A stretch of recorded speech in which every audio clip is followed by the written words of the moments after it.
ખાસ આપ એલ્યુમિનિયમની સાથે સંકળાયેલા છે, તો એલ્યુમિનિયમ રિસાયકલિંગને લઈને અત્યારે કઈ ચેલેન્જીસ છે અને ગવર્મેન્ટની પાસેથી પોલિસીસના હિસાબથી કોઈ તમે ચેન્જીસ માંગી રહ્યા છો? કઈ રીતની સ્થિતિ છે અત્યારે આ એલ્યુમિનિયમ રિસાયકલિંગ ઇન્ડસ્ટ્રીઝની? સો હું એમઆરઆઈ જે અમારું ઓર્ગેનાઇઝેશન છે જેને આ ઇવેન્ટ ઓર્ગેનાઇઝ કર્યો છે એના અંદર ડિરેક્ટર છું.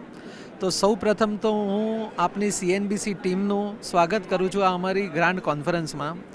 2 મિનિટ પહેલાં આપને આ કોન્ફરન્સ વિશે કહીશ. આ કોન્ફરન્સ ઇન્ડિયાની લાર્જેસ્ટ કોન્ફરન્સ છે રિસાયકલેબલ મટીરિયલ્સની અને વર્લ્ડની સેકન્ડ લાર્જેસ્ટ કોન્ફરન્સ છે, જેના અંદર આ ફેરી 2800 રજિસ્ટર્ડ ડેલિગેટ્સ આવ્યા છે. In addition to other agencies like press, our staff, so all in we are having 3000 members જે આજે આ કોન્ફરન્સની અંદર છે. એલ્યુમિનિયમની અંદર અત્યારે ઇન્ડિયાનું જે માર્કેટ છે ઓવરઓલ 5 મિલિયન ટન એલ્યુમિનિયમ વપરાય છે, જેના અંદર 3 મિલિયન ટન પ્રાઇમરી એલ્યુમિનિયમ વપરાય છે અને 2 ટન સેકન્ડરી એલ્યુમિનિયમ વપરાય છે. એલ્યુમિનિયમનો યુસેજ 2030 સુધી ઓલમોસ્ટ 8 મિલિયન ટન ઉપર જતો રહેશે, જેના અંદર સેકન્ડરી એલ્યુમિનિયમ જે છે એનો શેર 2 મિલિયનથી લઈને સીધો 3.5 મિલિયન ટન થઈ જશે અને પ્રાઇમરીનો શેર જે છે એ 4 મિલિયનથી લઈને લગભગ 4.5-5 મિલિયન સુધી થઈ જશે.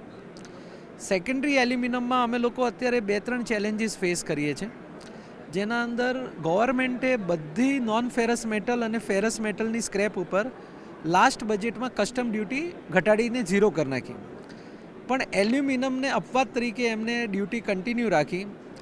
અમે લોકો વારંવાર મિનિસ્ટ્રી ઓફ માઇન્સને રજૂઆત કરીએ છીએ કે તમે સ્ક્રેપ ઉપર ડ્યુટી ના રાખો, કારણ કે બીજા બધા કન્ટ્રી સ્ક્રેપની એક્સપોર્ટ ઉપર ડ્યુટી નાખે છે અને આપણે ઇમ્પોર્ટ ઉપર ના નાખી શકીએ, એનાથી ડબલ ડ્યુટી લાગે છે એક જ માલ ઉપર. સ્ક્રેપ આપણા દેશ માટે બહુ જ જરૂરી છે, કારણ કે જો એલ્યુમિનિયમ જોઈતું હશે તો તમે ક્યાંથી લાવશો? તમે ઓરમાંથી લાવો તો બહુ લાંબુ થઈ જશે. એટલે ડ્યુટી 0 કરવાની, નંબર 1. નંબર 2, અમારા વેપાર જગતમાં અત્યારે 1-2 વર્ષ પહેલાં ગવર્મેન્ટે એક ફોર્મની સિસ્ટમ બહાર પાડેલી, જેમાં પ્રાઇમરી પર્પઝ એ હતો કે ભાઈ કોઈ બી મેટલની ફિનિશ ગુડ્સ બહારથી અહીંયા આવે છે તો કેમ આવે છે? ભાઈ આપણા દેશમાં નથી બનતી એટલે આવે છે, એના માટે એક ફોર્મ પાડેલું. પણ એ પછી થોડા દિવસો પછી એમને એ ફોર્મ સ્ક્રેપ ઉપર બી એપ્લાય કરી નાખ્યું. હવે સ્ક્રેપ તો આપણા દેશમાં અવેલેબલ જ નથી એટલે અમારે મંગાવવો પડે છે, એના માટે કોઈ રીઝન જાણવાની જરૂર જ નથી. અમે વારંવાર ગવર્મેન્ટને રજૂઆત કરીએ છીએ કે આ ડબલ પ્રોસેસ થઈ રહ્યો છે, ઇઝ ઓફ ડુઈંગની વિરુદ્ધ છે, તમે એને નિકાલી દો, પણ હજી સુધી એનું બી અમારે કામ થઈ રહ્યું નથી. ત્રીજું જે સૌથી મોટી મેટર છે એ બધા મેટલ સ્ક્રેપમાં છે જીએસટી. જીએસટી અત્યારે 18% છે. 18%ના હિસાબે લોકો જીએસટીની મેઇન ચેનલમાં નથી આવતા અને એક અલગ પેરેલલ ઇકોનોમી ચાલે છે, જેના અંદર લોકો વિધાઉટમાં માલ વેચે છે અથવા ફેક ક્રેડિટ યુઝ કરીને વેચે છે.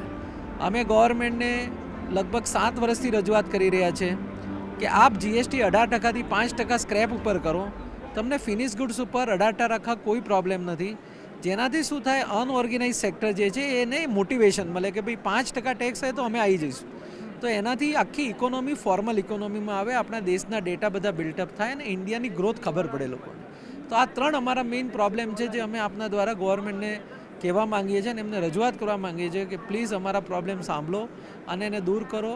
અમે લોકો દેશ હિતમાં દેશને બનાવવા માટે કામ કરી રહ્યા છે.